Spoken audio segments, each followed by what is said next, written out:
ఒక చారిత్రాత్మకమైన సందర్భంలో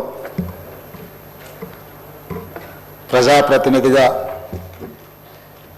జీవితకాలం గుర్తుండిపోయే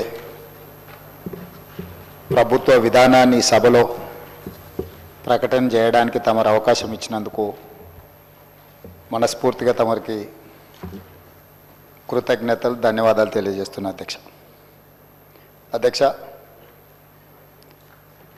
బలహీన వర్గాలకు సంబంధించి ప్రధానంగా ఈ సమాజంలో వాళ్ళకి సంబంధించిన లెక్కలు కానీ వివరాలు కానీ లేకపోవడం వల్ల వాళ్ళ యొక్క వివరాల కోసం ఎన్నో రోజుల నుంచి చర్చ జరుగుతున్న సందర్భంలో ఈ సభలో ఈరోజు సామాజిక ఆర్థిక ఉపాధి విద్య రాజకీయ మరియు కుల సర్వే 2024 నివేదికను ప్రవేశపెట్టడానికి అవకాశం ఇచ్చినందుకు మనస్ఫూర్తిగా మీకు ధన్యవాదాలు.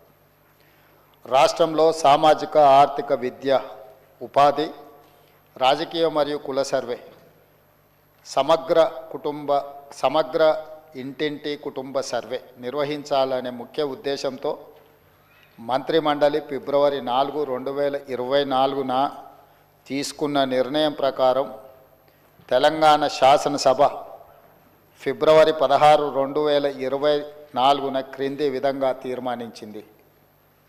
వెనుకబడిన తరగతుల, షెడ్యూల్డ్ కులాల, షెడ్యూల్డ్ తెగల మరియు మిగతా బలహీన వర్గాలకు చెందిన ప్రజల అభ్యున్నతి నిమిత్తం వివిధ సామాజిక ఆర్థిక విద్యాపరమైన ఉపాధి రాజకీయ అవకాశాల ప్రణాళికలను రూపొందించి అమలు పరిచేలా తెలంగాణ మంత్రివర్గము 4/2/2024 తేదీన చేసిన సిఫార్సు మేరకు తెలంగాణ రాష్ట్రమంతటా సామాజిక ఆర్థిక విద్యాపరమైన ఉపాధి రాజకీయ కుల సర్వే కులగణన ఒక సమగ్ర ఇంటింటి కుటుంబ సర్వేను చేపట్టాలని సభ ఏకగ్రీవంగా తీర్మానించింది.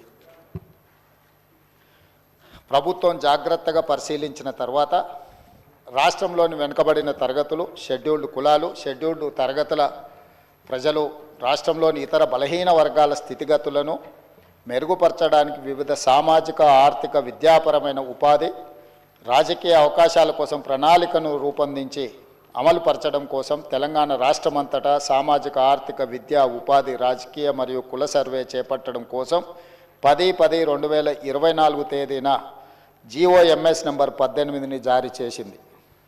అధ్యక్ష, ప్రభుత్వం 19/10/2024 తేదీన 122 క్యాబినెట్ A2/2024 మెమో ద్వారా సామాజిక విద్య ఆర్థిక ఉద్యోగ రాజకీయ మరియు కుల సర్వే నిర్వహణను పర్యవేక్షించేందుకు గౌరవ నీటిపారుదల మరియు CAD ఆహార మరియు పౌర సరఫరాల మంత్రివర్యులు శ్రీ ఎన్ ఉత్తమ్ కుమార్ రెడ్డి గారి అధ్యక్షతన కమిటీ ఏర్పాటు చేసింది.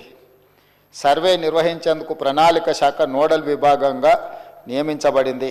సర్వే విధి విధానాలను అవగాహన చేసుకునేందుకు మరియు ఉత్తమ విధానాలను అవగాహన చేసుకునేందుకు ఇతర రాష్ట్రాలైన కర్ణాటక మరియు బీహార్లలో జరిగిన వివిధ సర్వేలను క్షుణ్ణంగా అధ్యయనం చేయడం జరిగింది.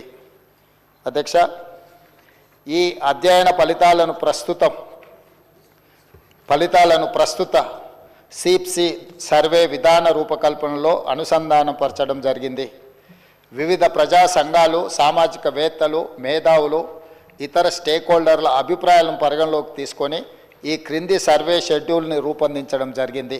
అధ్యక్ష, A. House listing schedule, B. Survey schedule, C. ఎన్యూమరేటర్లకు మార్గదర్శకాలు, సర్వేలో సేకరించిన సమాచార రకాలు.